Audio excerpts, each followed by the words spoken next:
Hi everyone. I can't believe I'm actually doing this or getting to do this. I've had, while trying to record this, like missing minimizers and other control functions just vanishing and having to figure out what happened to them and how to get them back into my apps. It's been crazy. I don't know. Uh, does anyone know? Is it like Venus retrograde or Mercury? Not Venus, I'm sorry. God forbid if it should be Venus, right? Everybody would be falling out of love. Um, so yeah, anyway, if you're here, you're viewing a YouTube reveal session for the 8-Day Bride, which I believe I uploaded something like September 16th. And what that is essentially is me doing the actual RV session, and to a lot of people that can be quite boring, and like they don't understand that it comes in two parts. And if you're not watching the first part, you're really missing a lot of the reveal in the second part, which is what I'm doing today. And there can be a great distance or a great amount of time in between each one, depending on how long it takes me to get feedback, um, and and do the research for the reveal itself. In other words, what was in the envelope. Let me just tell you a little bit about myself if you're not familiar. My name is Susan, and I do blackout readings. And I'll get back to you in a bit about what they are, but kind of basically it's based on remote viewing, only there's no targets or anything else involved. I do it completely double blind. I mean, completely double blind. There's no indications, no hints, no, what is that called? I always forget what that's called. Anyway, I'll think of it later. But so yeah, I've been doing this, believe it or not, since 2014. Not the blackout readings, just remote viewing, and it's based on controlled remote viewing. Although controlled remote viewing is very rigid and very controlled with handlers and all that kind of stuff, or not handlers, monitors, maybe handlers, I don't know, but um, I do it completely by myself. I create these targets, and the way that I create it prevents me from really knowing what the target is after it's sealed and shuffled, and the amount of times it's shuffled in with a combination of old envelopes created, old blackout readings created, and new ones, and ones that have been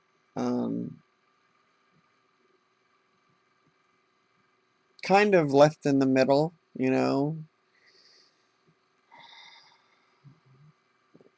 But yeah, so you can view all the ones that have been done on my website, which is theearlyblogger.wixsite.com/remotely dash awake. Okay. And if you have any trouble finding that website, which a lot of people tell me they do, you can always comment or DM me directly on YouTube, and I'll send you a direct link to the website if you want to just check it out. And it's basically what the videos are, just slides of what the videos are with additional blogs and whatnot, and my thoughts in regards to the target itself. And I would hope that for a lot of people it would be additional information and enjoyment. Um, so yeah, I also have an Instagram which is kind of hidden right now, because I just needed to be able to catch up with this aspect of what I'm doing and not be so worried about having to post about what it is I'm doing, if that makes sense. Okay, so uh, anyway, my YouTube channel is Susan Davis 5576. So pop in and check it out. Actually, you already have, or maybe you discovered it on your feed, uh, but definitely subscribe. You know, there seems to be an awful lot of buzz, even though I'm the only person doing this, and I only have 7 subscribers, so that's really blowing my mind. Um, you know, that people are talking about my readings, but nobody seems to be viewing them. Somebody said I could be shadow bans, you know, or something like that. I don't know too much about it. All I know is, you know, uploading and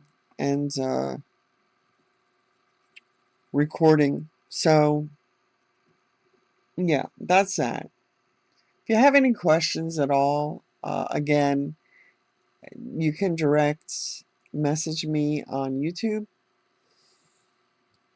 or through my website if you can actually find it, because my understanding is that a lot of people who look for it, a lot of friends and stuff, they can't find it. They have a hard time finding it. So until I get in there and give them a direct link and whatnot. So I don't even know what that's about. But all right, moving on. So we are here for the viewing, or not the viewing, the reveal of the 8-Day Bride. It is a unsolved cold case. Um, Nobody's really sure if she was murdered or if something else happens, but I'm gonna try and walk you through it. I don't normally give personal opinions, like I like to give the what we call descriptives, and let everyone else be the judge as to whether or not it clicks or fits or what have you. Even if you have to draw your own conclusions, because in cases like this, a lot of information, excuse me, is not available online. Um, Nor I'm informed would it be, which, you know, is for obvious reasons. And I forget what else I was getting to. Yeah, okay. But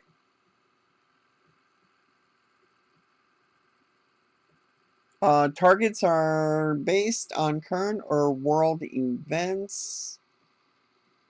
Um, there's other surprises too in the sealed envelopes. And it's always like for instance,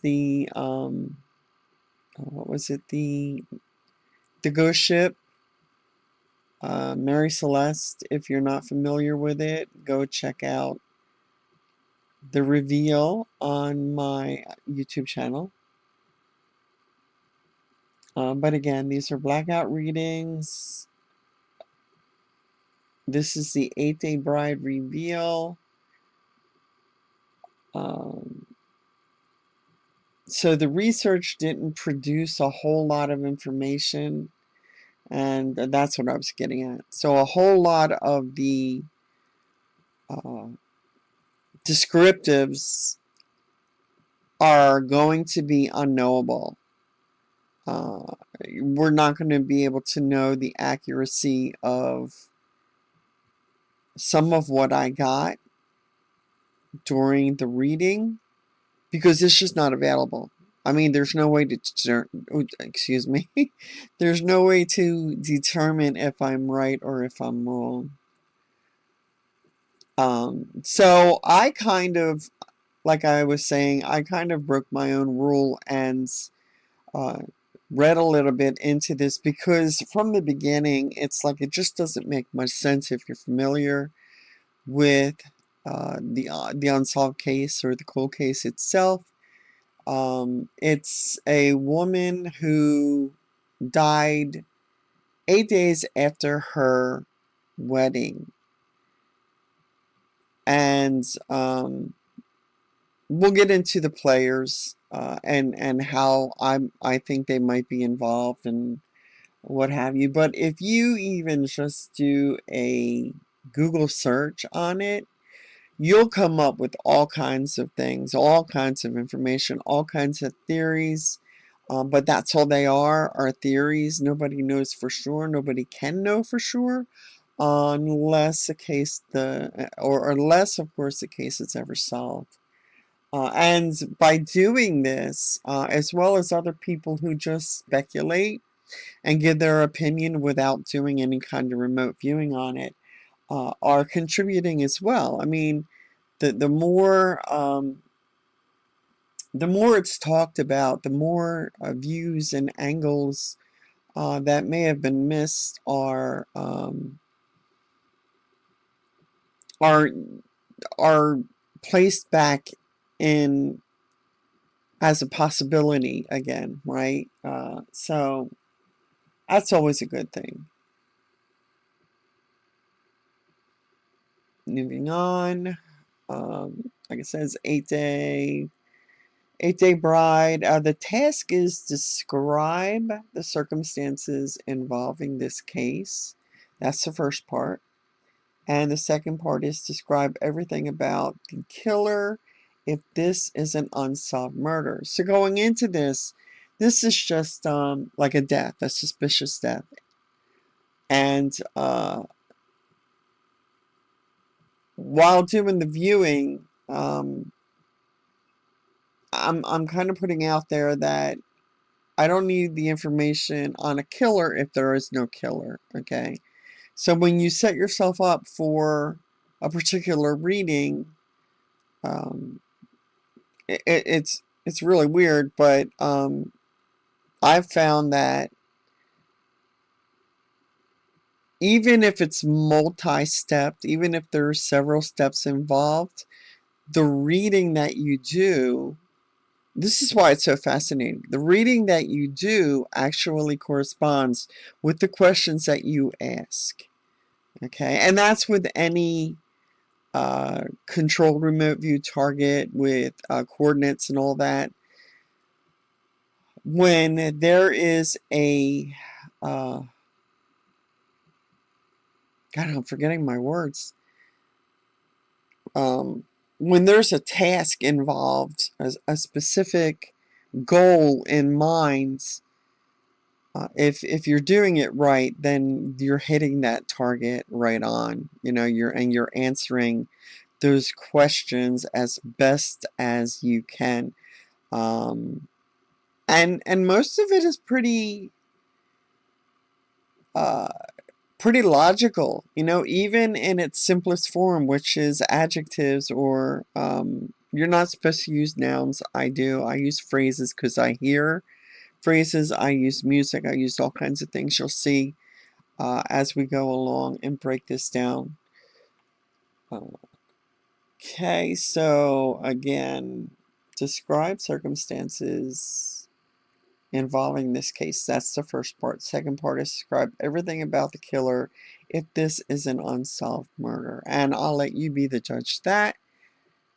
even though I give my case for why it was a murder. So moving on. So this is a little bit of a disclaimer. This video is for entertainment purpose only. The content within is based on an experimental form of remote viewing I refer to as blackout reading. Again, this is something I just started maybe about a year ago. I just wanted to see if it could be done and how accurate it would be. And again, you can be the judge of that. However, I do seem to hit every target in the envelopes that I do, okay, thus far. They are targets that are remotely viewed without any kind of coordinates, no identifying markers, and are completely sealed and viewed double blind. And for those of you who don't know what double blind is, it just means you're not familiar with the targets, and you don't know what the target is while you're reading it, okay? Or while you're viewing it. And viewing it, again, is you're not using any kind of your physical senses. This is all psychic,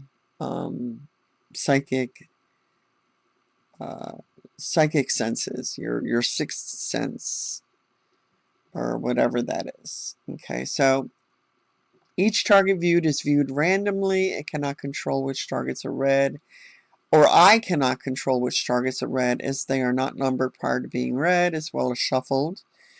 Always on camera, before, during, and after any additionals or envelopes added or pulled, and there are never any coordinates or target numbers created. Videos are never paused during process and are never edited. The readings are always added to the reveal in full without any omissions. Targets are revealed at the end of the blackout reading or RV session. Second video is created with feedback after the initial reveal, which is the first reading, at the end of the reading. So the first one will always be called the session, right? The blackout reading session. And I do the reveal. In other words, I open up the envelope just for complete transparency at the end of the first video. So you'll know what the target was at the end of the first video, but you'll not know what it's about or any of the circumstances without the feedback, which is the second video. I like to add targets that I have no or close to no knowledge of prior to the viewing or readings. Okay. So again, you be the judge. Ask the questions. Was the task assigned followed? Were the questions asked of answered? As a cold case that has not been solved, there are descriptives that cannot be answered at this time. That is why there are so many differing theories about what went down that day at the cottage. And you'll know what the cottage is the further along we go. Still, there are facts that we know that can be checked. The rest is just conjecture. And that's with anybody. You know, any of the videos, regardless of whether they're remote viewed or not, they don't really know. You know, it's just speculation. It's just conjecture. So keep that in mind, and feel free to kind of add your own. So in the meantime, just have fun with it. Essentially, okay. So this is the wedding party. We have Christina Kettleman, and I say party because it's quite interesting, the players involved in this situation. Then there is Jack Kettleman, that's the man she married, obviously, and Ronald Barry, and Barry is the best friend of Jack Kettleman. So in the beginning of a reading, there's a bio, or I'm sorry, an ideogram, and that just determines what the target might be involving, like for situation, or right, for instance, like biological, which is just basically any kind of life form, structure, which is man-made, lands and water, air, motion, energy, that kind of thing. So this one, the first ideogram that I drew was, and I do that anytime there's a break in my readings. Anytime I turn the page over, I just reconnect with the target. It's not what everybody does. I read where somebody only does ideogram once. Uh, that's it's the reader's prerogative or priority or preference. Okay. So obviously, this is about life, whether alive or unalive. There was determined to be a structure at the site or at the viewing. The target. Three times. I wrote down times three, and that's funny because that's something that, oh, I know why. Because if you look at the ideogram right here, it's got the sign or the signature, which is kind of like this loop-de-loop. It's got that three times, and I saw that as something significant. So I put down times three. And right there we have three members or three people, three life forms involved in this situation, who play a significant role in this cold case. Okay. Things that make you go, what the hell? Okay. This is essentially, this was, I feel like, a three-way game of chess. Because after researching this cold case, I discovered that there's a reason why it remains unsolved. When you start asking the hard questions, all three of them seem at some point to have dirt on their hands and a lie on their lips. From the exchange of money to slumbering drug parties, and finally to Christina's floating body that wasn't then was there. And again, this will all be covered in the rest of the um, PowerPoint here. So kudos to you if you've stuck around this far and endured my lengthy monologue. And so yeah, let's just find out what exactly happened on this night. So I'm just going to read it. People could spend and have numerous amounts of time debating and filling in the blanks of this mystery. I know, I've researched a good deal of them, and the most astonishing thing I've noticed is that just about everyone comes up with different theories. However, a few of the details manage to make the grade on almost all of the possibilities. All of them, in one form or fashion, appear to be guilty of something. And as we go on, you'll find that this is so true. This was like a classic mystery movie, right? What is that? CMT, classic movie television or something like that. It's like something that you would watch on that. And I believe there was a documentation made in regards to this. I'm not entirely certain. But if they turn this into a 40s or 50s or even 60s uh, movie, it would be it would be very engaging, to say the least. But anyway, my own assessment recognizes, for example, that Christine may very well have been blackmailing the boys after perhaps discovering their sexual preference for one another. And if you're familiar with the case, you'll know what that means. If you don't, um, you'll have to stick with this, okay? You'll have to just find out like everybody else. And then there are still the excuse me, and then there are still the details that are behavior, like were Ronald and Jack working together and committing insurance fraud, or was Jack an unsuspecting actor? But the most important point, which an official investigation found unable to be determined, was the act of conspired murder by either one or both of the men, maybe even perhaps other willing co-conspirators. Ooh, there's a plot twist. Okay. So this is the first page of the viewing. Okay. And right now I want to apologize for this.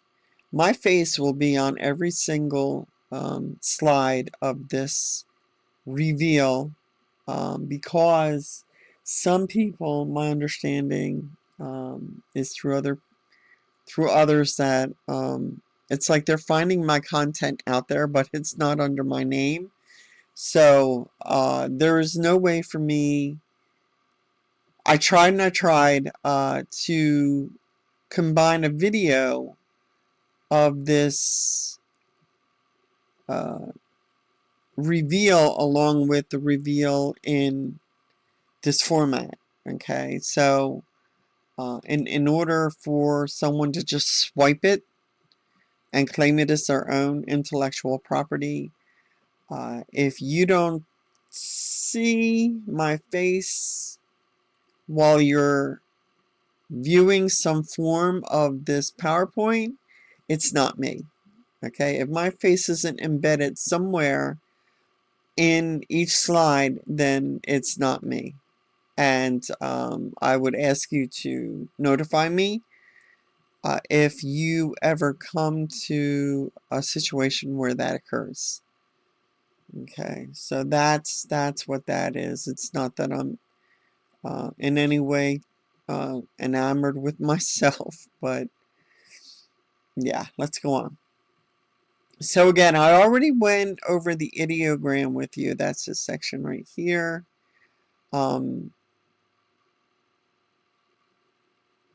Again, structure came up. Obstruction, preventing clear, new,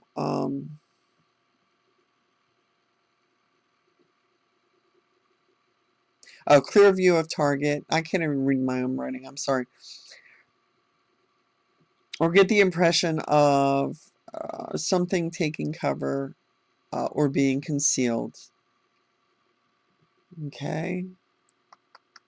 This over here is just like preoccupation of thoughts prior to the reading and preoccupations or post-occupations or thoughts after the reading. Because if you don't record them, they have a tendency of interfering with your reading. It's like you don't want to be worried about your bills while you're in the middle of a reading, right? Or you don't want to anticipate the dog barking prior to starting a recording of your viewing, stuff like that. Right. So these are the photos that were available, like literally the only two, and it is the structure of the cottage that burnt down on the day that Christina was found dead. Okay. And again, I do encourage you to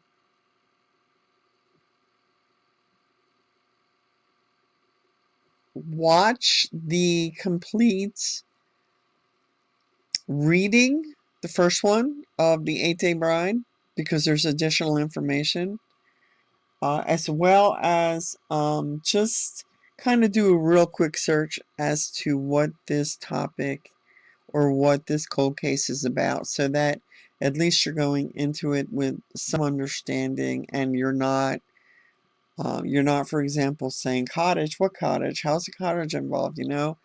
Um, what are these three people and how are they involved? Just, just so that you get a general understanding of what's going on while I'm doing this, or before you come back to this, so that you're kind of caught up. All right, so these are called descriptives. Mine are again, it starts with obstruction, advent, which is like the beginning of something. Advantageous appears to have been some sort of time constraint with the descriptive of time, ticking down, time backwards. This is interesting because I thought it was notified, um, but it's actually mortified when I checked it to the original uh, written documents of this reading. It was mortified, and during the reveal and the subsequent um, um, feedback situation, I for some reason mistook it as mortified, even though I'm the one that wrote it. Okay. So, another interesting aspect is, well, I'll get into that, but there's AOLs, and if you don't know what an AOL is, again, you can find the definition of that on my site. Is the Idaho 4. If any of you are familiar with that, and I can't imagine that there's anyone out there who isn't. The Idaho 4 were the 4 students murdered in uh, was at Moscow, Idaho. Okay, and essentially, um, I put it here in a paragraph. I can't help but think that someone was working in the constraints of time, a deadline, and when I think of this, I think of the last time change, or excuse me, the last name change of Ronald, and maybe certain ties he may have had, and the AOL in relationship to that, in more detail in comparison, was when Maddie was told they're going to get you guys, Maddie. If you are not familiar with the case, check my other Blackout reveals featuring Idaho 4. Yeah, I think I have 4 that I did sequentially. Like there were some questions that came up during the first reading, so I did a second reading, and subsequently the third and the fourth. So yeah, I mean, there's some comparisons that I drew unconsciously to the Idaho 4, and essentially that is probably murder, and first and foremost, and that there was some situation with the timeline. Okay. So that being said, other descriptors are container, contain, floating in water or on water, marvel, seismic, and stoning. And seismic is a peculiar kind of word. It's not really a word that could be defined in this kind of circumstance until you consider that this was 1947, and things were entirely different then, and things that are acceptable or near to acceptable now would have seemed um, like almost unlawful if it wasn't lawful at the time, or like what is the word I want? Really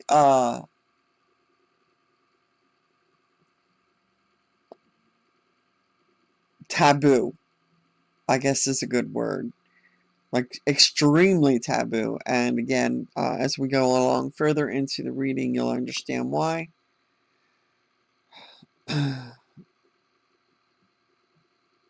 Okay. Alrighty. So, like I said, there were no actual images or feedback, including photos of the cold case itself for obvious reasons. So I just took images that were closely related to the topic itself, the blackout reading. And in this case, you can see a woman floating, obviously drowned, along with a crick. This is an image of a crick, and you'll understand why in a moment. No forensic photos of this cold case are available, and I read most likely will never be.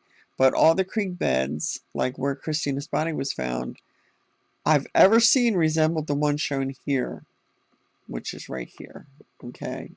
That's what a creek bed is to me. I imagine that is what it is to most people. It's not a river. It's not, well,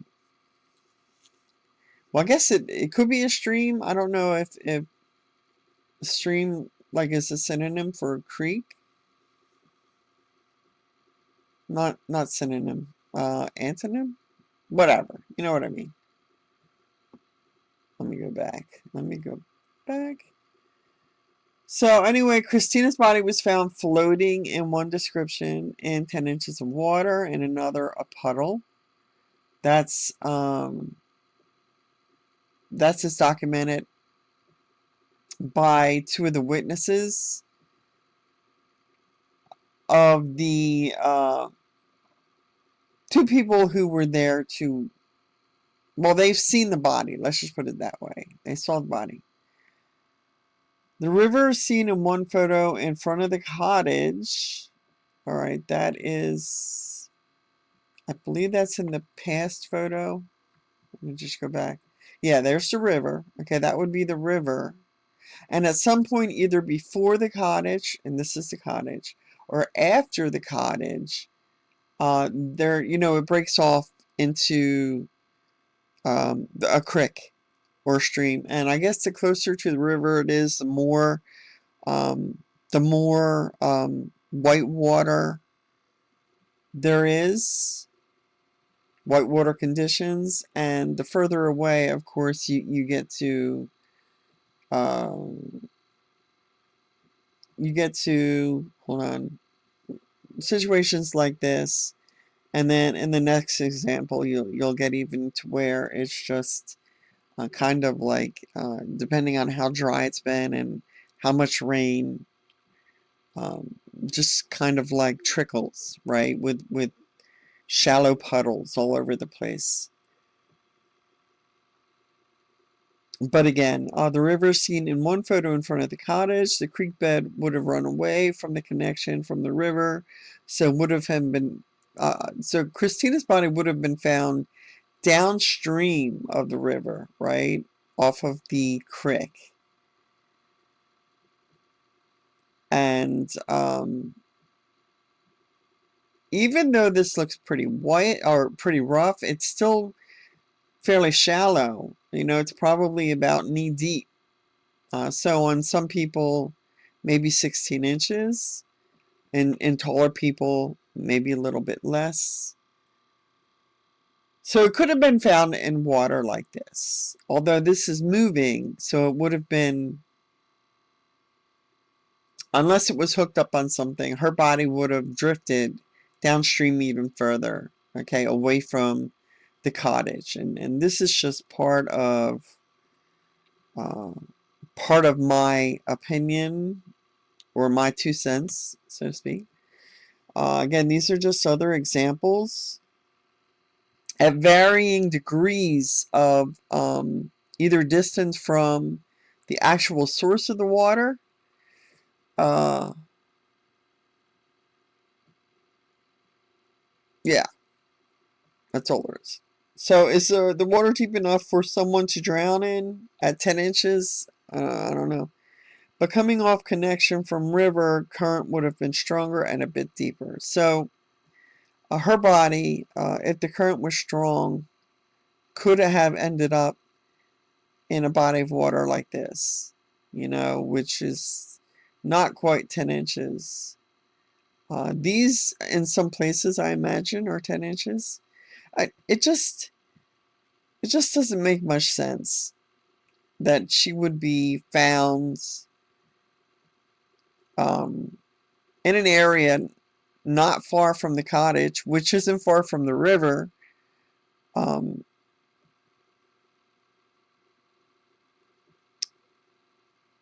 and in a situation where it would not have been swept away. You'll see. You'll see. So, victim or suspect? Uh, this is a new ideogram. It's there's natural, there's air or space. Bird's eye view. I came up with twice. Involvement of water or bodily function, neutrality, seismic again. So it could have something to do with finding a dead body, for instance, in the second case. Because let's face it,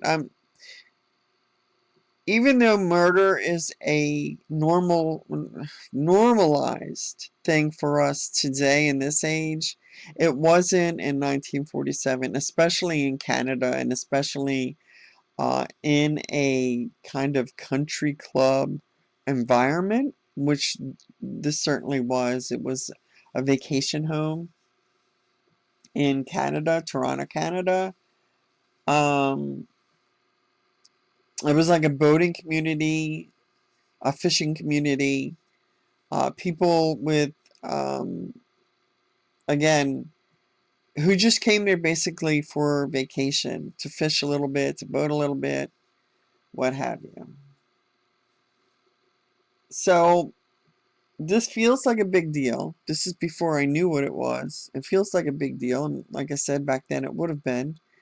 Uh, for some reason, I kept getting donkey, and then I got kind of caught up with the sound that it makes, because I immediately heard braying, but then I questioned myself and put or neighing. But anyway, um, Kettleman, the husband, was a war veteran and in World War II, and donkeys were used extensively in World War II. And even though he was assigned to like dentistry as opposed to being a soldier, he would still have been um, exposed to donkeys, the use of donkeys in the army. Also, there is the corner of something, a sharp edge, fallen on, hit against. Blondes, maybe 20-ish, long hair. So that sounds like the description of Christina Kettleman. In the distance, as in past tense. So for me, that's kind of a reference to unalived, right? In the past tense, the blonde she's no longer in the presence, so she's in the past tense. Certain, refrain, and commoner. And with the I got an AOL with commoner, um, Princess Diana. Now, Canada is the property of England, isn't it? Is it not? Someone someone can correct me if that is wrong. So that might be explaining the use of the word commoner.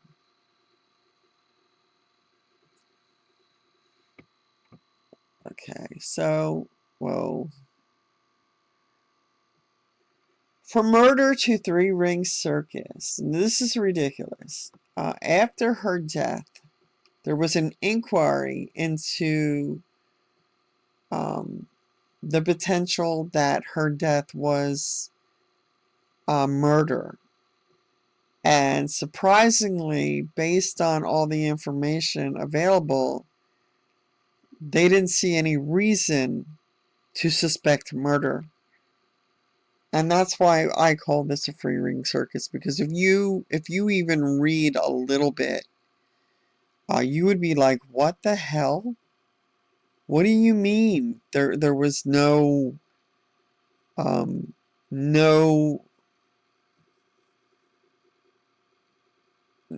a probability, but like they couldn't determine if her death was an accident or murder or homicide. Okay. So this picture is a picture of Jack, which was John, and Ron, the two men involved, and I guess they're lawyers or what have you. But this is, believe it or not, a fan club for the two guys showing up at the courthouse, seeking autographs. Mind blown. Anyway, I mean, you would be blackballed or canceled in today's society for so much less than this. And in 47, even though some of the things involved in this case were considered taboo, uh, apparently not having fans if you were considered a possible suspect in a murder case. I don't know. So visual content was not really available on this case. A couple of these may actually become, well, or be from a Facebook post. I can't be certain it is legit. Ron and Jack look normal, or there's an odd outline of the other two, but nearest I can tell there was a real investigation or inquiry. And this is where checking out each individual slide on my website comes in handy, because I can't blow it up here, but these two guys kind of look dubbed in, right? They're not, they don't look original to the photograph due to a complete outline. You know, it's almost like a crop image, crop and paste. And so, even though these two are legit, or they look legit, that was the only photo that I could find in relation to this case, so I posted it. And I just wanted to make sure, that I wanted everyone to know that I don't know if it's legit, it's offline. Nobody can tell anymore what's real and what's not due to artificial intelligence, AI, or what have you. Um, and so I just wanted to put that out there, just in case. I, I don't know.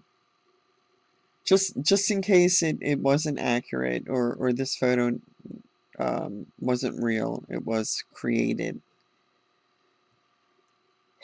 Circumstances continued.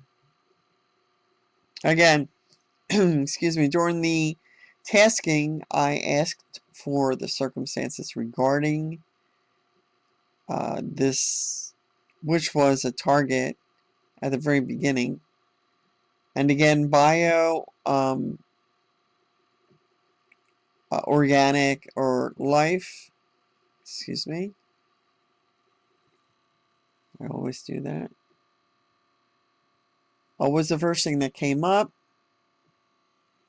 Airspace, motion, involving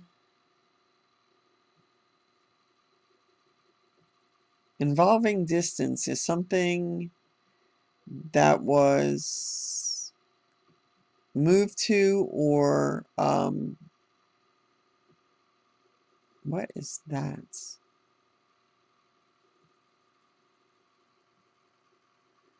Anyway, the speculation is that either her body was moved after, I don't know, at some point it was moved into the water. Like, that may not have been the spot where she was found, where she had died. because there are two witnesses to the fact that the body was not in the location that they found her, because of two witnesses who were collecting water to help douse out the fire in the cottage, which ended up being unsuccessful anyway. But yeah, apparently while people were going down to the water to get water to help put out the fire, nobody saw the body. But at some point, that's where it was found. So if you're looking at the creek to be on this side of the river, on this side of the cottage, then somebody would have seen it along the river's edge right here, or floating at some point on the water, somewhere in the water before it hit the break off of the creek. Okay. So I'm just going to read it based on descriptives. It appears that Christina was being watched even as the fire was being set. How did Jack receive the inquiry to the back of his head? Or, I'm sorry, the injury. Did Christina hit Jack on the head with stone from the river while trying to escape? These are all questions that I'm asking myself as I'm researching it.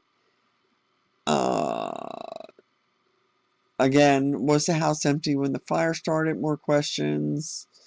And this is in regards to how the fire could have started. And it doesn't say in any of the research or information available, obviously, because if the person is still alive or persons associated with what may have happened there are still alive, like the police don't want to give out any information, essentially. All right, and so other descriptives, after the fact that something or someone was moved, disowned, creeping, copycat, and killer. And I asked the question, was this Jack? Afterwards, as I was going through this, I'm asking myself, was this Jack? Because during the research, I discovered that Jack had disowned his entire family and written them out of his will and given, like, I forget his army, what do they call that? Investment or something to Ron, and then Ron disappeared and was never seen again. Okay. But Jack was someone who disowned his entire family after the murder and before Ron disappeared with supposedly Jack's money. Again, it gets really convoluted, and okay, so other descriptors are watching, stalking, prey.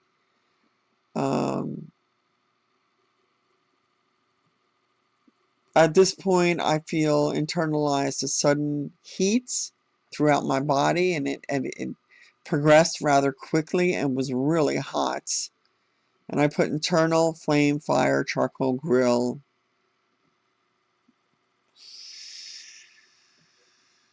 Ominous, and in flames and licking. It's like the flames were licking like a part of the body or a part of somebody's body. I had myself seen legs and feet.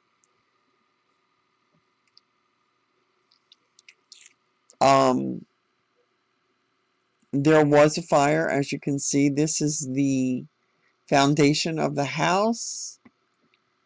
This is what I saw during my remote viewing, or during the blackout reading. I saw in the way that I see things, okay, as well as so I saw this rectangle, and I saw this kind of what I thought was a metal pole, but it looks like it was something. It was this, which I don't know what this is.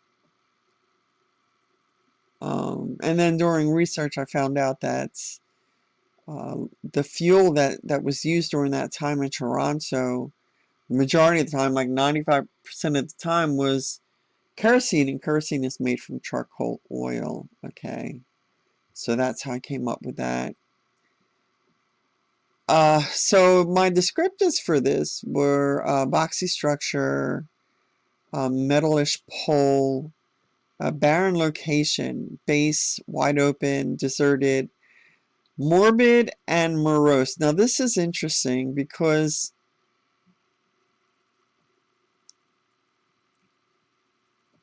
these two words come up hand in hand in part of the research that I found in regards to this case, which happened to be a podcast. And I think the podcast is called Morbid, and it's all on cold cases and stuff like that, um, which is kind of morose. So this could be subjective in this instance. Okay. Describe the murderer in detail. So this is the final page of the reading. Okay. Ideograms, water, structure, air, space. I do get impression of a container, kind of floating. I get an impression of like a naval, like an airstrip. AOL, Pearl Harbor.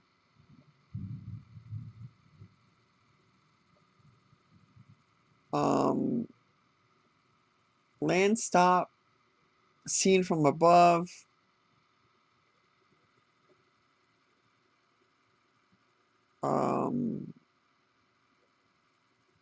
Jedi view, desolate, impression of expansive lands, desert, barren,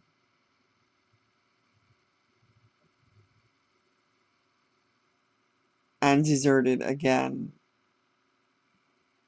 And AOL, I got two AOLs in regards to this. A Marine called Troy Galloway, named Troy Galloway. I did a Blackout reading, several on him, if you want to go check them out. And in relation to container, I got missing persons. Like I actually saw, stolen. So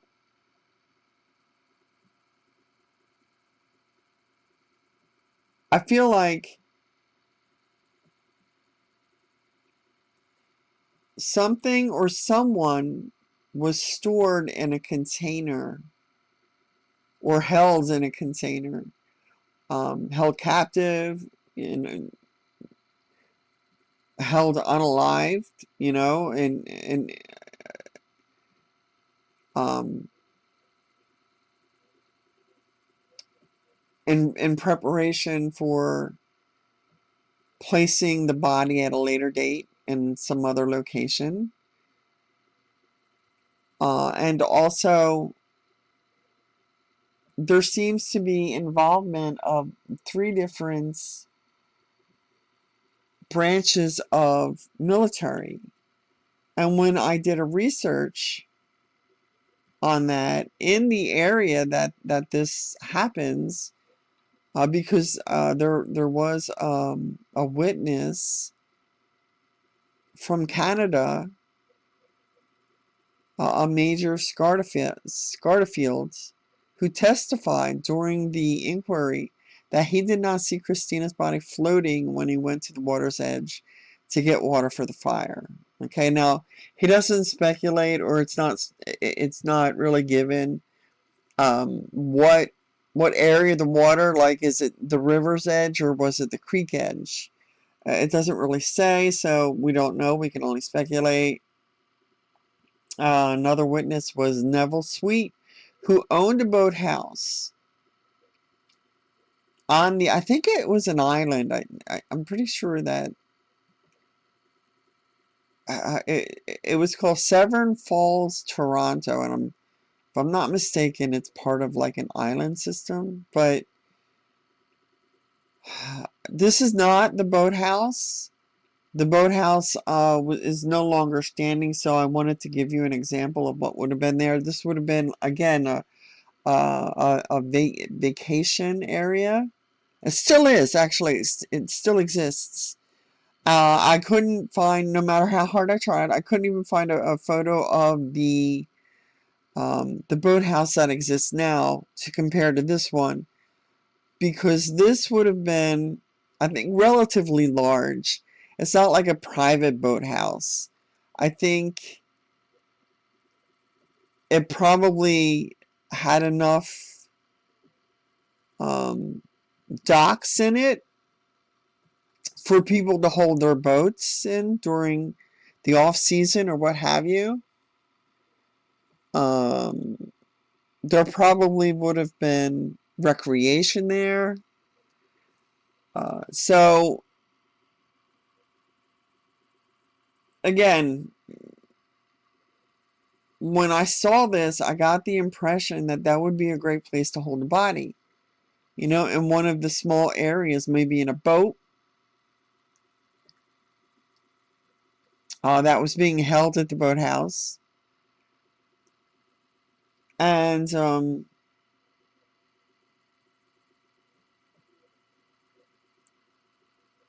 the significance in like the military part or descriptors involving the military, when I did a search in Canada, their armed forces are kind of all one. There's the branch of the Navy, the branch of the Army, and the Air Force. And so when you view this, it's all kind of, you know, with the jet, the airstrip, you know, and Pearl Harbor, and that's what actually got Canada involved in World War II as part of the Allied forces, was when Pearl Harbor was bombed.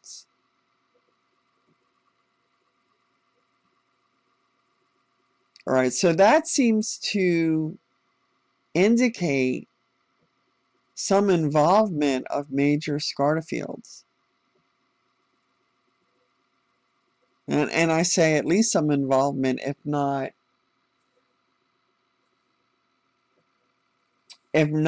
part of the scheme that could have been what the death of Christina was all about, like insurance fraud and well, most especially insurance fraud. Oh, and maybe again the fact that during the inquiry, it came out and then was taken back that Jack was in an ongoing relationship with Ron. Okay, that they were lovers. Excuse me. Now Jack took that all back and said he was forced to say that, but then again turned around and admitted at some point that they were lovers. Okay. And maybe Christina found out about that because there's some kind of involvement with money. I don't want to get into it. I don't want to ruin too many surprises for you, um, especially if you want to try and come up with your own theory as to what happened. But there was some involvement of a large sum of money that was exchanged between Jack and Christina a couple of different times. Okay. So, also, did I say Jack? Exchange, no, there was exchange of money between Ron and Christina, not Jack and Christina. But there were insurance policies taken out on Christina and Jack, as well as the cottage. Okay, so keep that all in mind. What else? Oh, so anyway, yeah. Was Christina blackmailing Ron or Jack or both of them? And did they take Christina to the cottage um, after I don't want to call it a fake marriage because I'm pretty sure the marriage was legit, but I'm not sure if the relationship was, if you get my meaning. Like, it could all have been some kind of setup to get Christina in an isolated location in order for them to murder her. Okay? Yeah. So let's move on with it. Some might disagree with me, how many probably would, that a lot could be said in regards to listening to one's own intuition and gut impression. And I've learned that the more you learn to trust it in the right frame of mind, the better you get at discerning when to apply it or the use of it. And I noticed that AOLs relating to past RVs and BO readings especially can act as, for example, or similar to slash, not slash, dash, yeah, slash, comparable to. I feel the reference in the AOLs during this reading suggests the similarities that may exist between both cases. Again, if you aren't familiar with the humongous body of evidence accumulated in the Idaho 4 case, you may need to catch up in order to connect the dots. Now, this is just in reference to one AOL. Again, you can see how the AOLs actually, even when they don't seem to relate to this particular cold case, the reference to a cold case or a case that I've done where something is similar. Something about the case or some parts of the case are similar to other parts of other cases. Okay. So it's interesting that during this whole process, I kept hearing the song by Morgan Wallen, "Lies, Lies, Lies." I've never heard it. Go check it out on YouTube. It's a really good song, but um, essentially it's like whatever's coming out of your lips are lies, right? And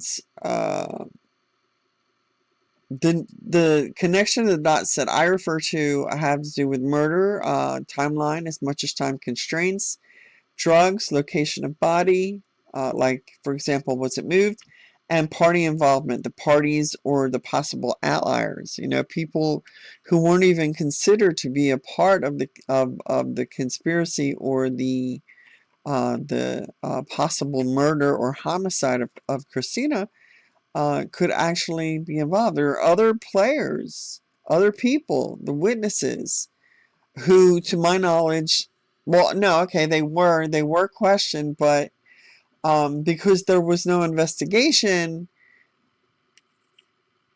the involvement of everyone there was not considered to the fullest extent. Like, there certainly were stones, pun not intended, that were never turned over.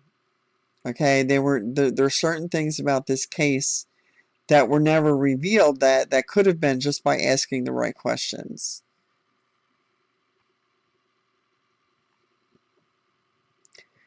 All right.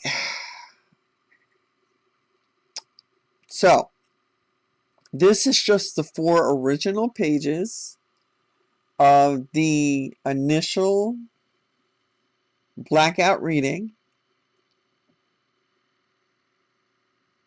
You can look at them without all the backfill, without all the filled in blanks and interpretations that I came up with. And you can see if I hit my target, okay? If I answered the questions. Describe circumstances involving the case would be the first.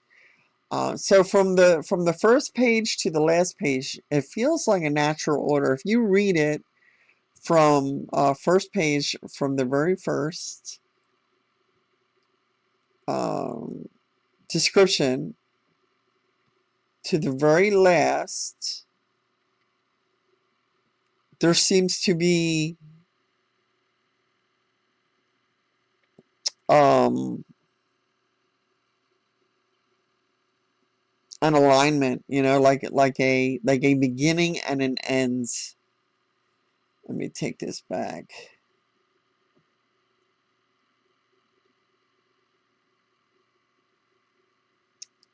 And you can pretty much establish if the answers to the task were answered.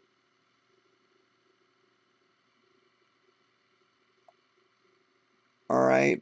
But I will, again, you can take these clean images with nothing added to them and go over it yourself while researching um, the target and draw your own conclusions. But again, it's something that you're going to have to research, and if you're into this kind of thing, I totally recommend it. It's a lot of um, I was gonna say it's a lot of fun, but it's kind of that's a weird thought in relation to the target itself, which is possibly a homicide, but there's, without saying, a death in regards to this case, and that feeling like it's fun just gives it this bitter taste, I guess.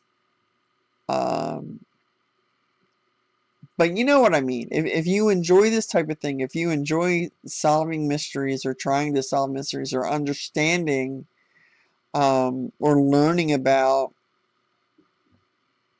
the different theories in regards to different cold cases and stuff, then I highly recommend that you do what I suggested, was to look at this at the clean version, the unmarked version, after you and then research it, and again draw your own conclusions, or compare what I got to the possibilities. Okay, so that's it. I hope you enjoyed it. I hope you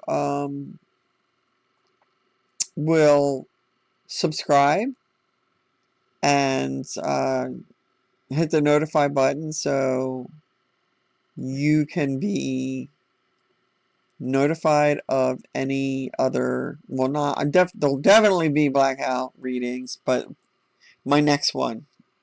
Okay. Alrighty then. Take care, and until next time. Bye.